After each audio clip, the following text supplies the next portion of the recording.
Welcome to the Haggis Reddit. Today's questions from r/AskReddit are: what's the worst possible reply to I'm pregnant? What's something you find more intolerable the older you get? What's the worst reply to I'm leaving you? And what tattoo made you walk away from a person? What's the worst possible reply to I'm pregnant? On purpose? Did you get a second opinion? Is it yours? I'm gonna run to the store real quick. BRB. Wait, don't forget milk. I was in such shock when my sister told me she was having her first kid that I asked, are you keeping it? Why does this keep happening to me? Second time this week. Last year, my wife handed me a positive test strip right as I was waking up from a nap. I asked her, oh, you got COVID? Long-term COVID. It lasts forever. Ha ha! Does Mum know yet? No, grandson. I had a vasectomy before we met. Seems like the mailman delivered the package. Nice to meet you, pregnant.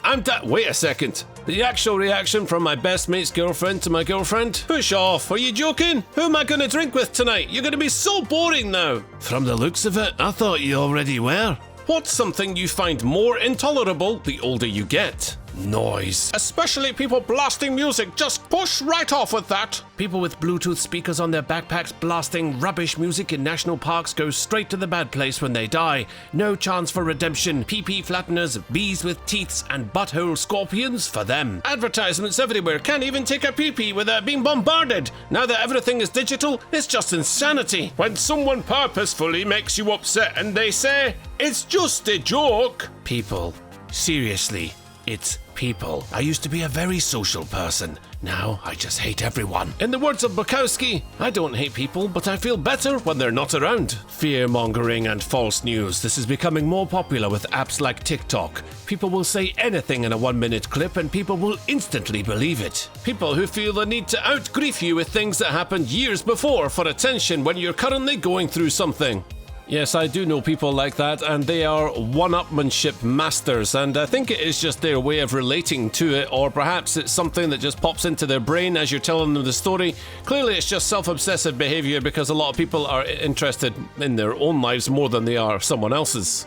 Ironically enough, young kids, most of it has to do with parents who don't keep their kids in line. So there's all these annoying, screaming, crying kids running rampant. Right, listen, totally get it. Where you're coming from, screaming kids, not great. But as a father of 3, sometimes there are situations where there's just nothing we can do.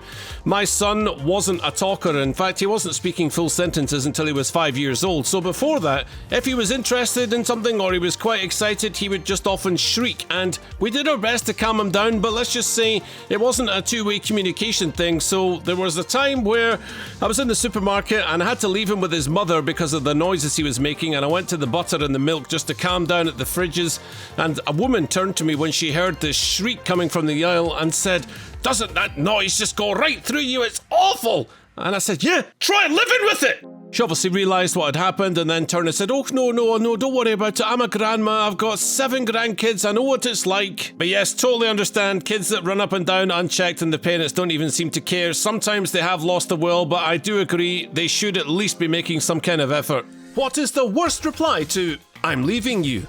Take the kids with you. We were never together. You say that every Christmas, Grandma. How did you get out of your cage? I'm coming with you! That reminds me of Samwise Gamgee in Lord of the Rings when Frodo tries to get away from him. You are the worst Siamese twin ever! That's it, I'm cutting you off. Calling it splits, are you? Oh no, don't go. How will I live without you? Continues browsing Reddit. Why now? Why not 5 years ago? I'll help you pack.